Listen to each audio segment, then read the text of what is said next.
kalaban ko, ang lalakas nila. Kaya ko bang tapatan, pero lumaban pa rin po ako. Grabe naman yung version mo ng awiting iyon, Shami. Thank you po. Effortless! Oo.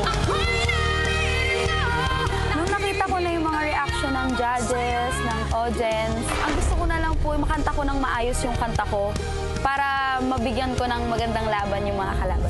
Kitang-kita na super relaxed ka today. No pressure at all. And it reflected sa pag-awit mo. It was very, very nice. Marco Rudio ng pagkatagimat! Ang feeling ko po nung agimat yung nanalo dati, siyempre po, ang lalakas po nila.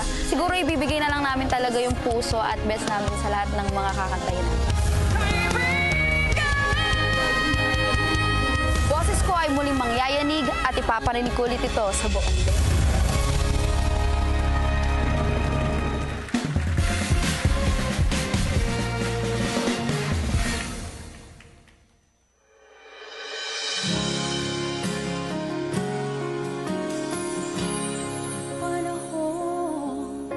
Sinayang ko,